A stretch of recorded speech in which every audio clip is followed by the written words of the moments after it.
नमस्कार आपंक स्वागत करुछि टेचेस ओडिशा न्यूज रो सकाळ खबर हेडलाइंस को आसंतु नजर पकाइबा हेडलाइंस उपरे। राज्य में कोरोना संक्रमण क्रमशः ह्रास पाइबारे लागिछि। राज्य में 1107 नुआ पॉजिटिव केस पुणी खोर्धारे सर्वाधिक संक्रमित बोली सूचना मिली। नयगढ़ जिला चांदपुर पुलिस रायपड़ा छकरे एक होंडा सिटी कारु 101 केजीर 5 पैकेट गंजेई और नगद 95,000 टंका जबत करिछि और 2 जन को गिरफ्त करिछि। राउरकेला जिला लहुणीपड़ा पुलिस 6टी ट्रक चोरी केस रे 7 जन को गिरफ्त करने सह 4टी ट्रक इंजिन और 23 टन स्पेयर पार्ट्स जबत करिछि। कोरापुट जिला माचकुंड पुलिस द्वारा एक बोलेरो पिकअप भ्यान 468 केजी गंजेई जबत हेबा सह 2 जन को गिरफ्त करा जाई कोर्ट चालाण होईछि। नुआपड़ा जिला खरिहर पुलिस स्टेशन दुआझर गाँव में घटिथिबा हत्याकांड में संपृक्त 4 अपराधी को एसडीपीओ संतोष जेना और आईएसी इंस्पेक्टर केसी सेठी नेतृत्व में पुलिस टीम गिरफ्त करिछि।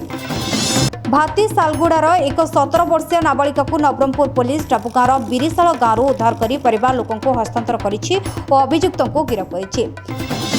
राज्य में कॉफी चाषी उन्नति और समृद्धि पर टीडीसीसी ओएल प्राइस रे कोरापुट कॉफीर बिक्री बटा करने को टाटा कॉफी सहमति प्रकाश करिछि। कोरापुट रे कॉफी चाष को व्यापक और समृद्ध करने सह कॉफी चाषी आर्थिक और सामाजिक उन्नति रे यह गुरुत्व बहन करिबो बोली मुख्यमंत्री कहछन्ति।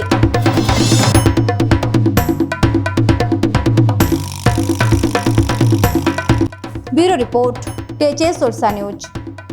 रिपोर्टर हेबाकू चाहुछन्ति कि निज जिले में रिपोर्टिंग करबा पई आम ऑफिस नंबर रे जोगाजोग करंतु। आम ऑफिस नंबर हेउछि 9556280400।